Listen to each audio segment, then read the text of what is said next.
So బేసికల్గా మీరు initial స్టేజ్లో ఇందాక చెప్పినట్టు ఎవరైనా హాస్పిటల్కి వెళ్తే ఓన్లీ ఎక్స్రే తీస్తున్నారు. యాక్చువల్గా ఇనిషియల్ స్టేజ్లో ఎక్స్రేలో పెద్ద డిఫరెన్సెస్ మనకేమి ఎక్స్రేలో కనిపించవు. ఎక్స్రేలో ఓన్లీ బోన్స్ మాత్రమే కనిపిస్తాయి.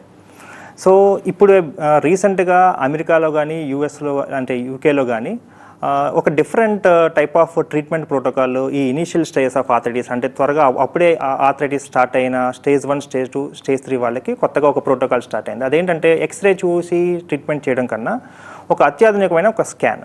మనం ఏం చేస్తామంటే జనరల్గా మన హాస్పిటల్కి వచ్చినప్పుడు మేము ఒక స్కాన్ చేస్తాం. ఆ స్కాన్లో ఏంటంటే గుజ్జు ఎక్కడ అరిగింది, ఎక్కడ తక్కువ అరిగింది, ఎక్కడ ఎక్కువ అరిగింది అనే డీటెయిల్స్, లోపల నీరు ఉందా లేకపోతే ప్రాబ్లం ఎక్కడ ఉంది, లోపల రకరకాల స్ట్రక్చర్స్ ఉంటాయి, మినిస్కై అని, క్యాప్సూల్ అని. సో ప్రాబ్లం ఎక్కడ ఉంది అని ఐడెంటిఫై చేస్తాం అనమాట. ఈ ఐడెంటిఫై చేసిన తర్వాత ఎగ్జాక్ట్గా ఆ ప్రాబ్లంకి ట్రీట్మెంట్ చేయడం జరుగుతుంది. జనరల్గా ఈ నాన్ సర్జికల్ ట్రీట్మెంట్లో ఈ మోకాళ్ళ అరుగుదలకి నాన్ సర్జికల్ ట్రీట్మెంట్లో చాలా ట్రీట్మెంట్స్ ఉంటాయి.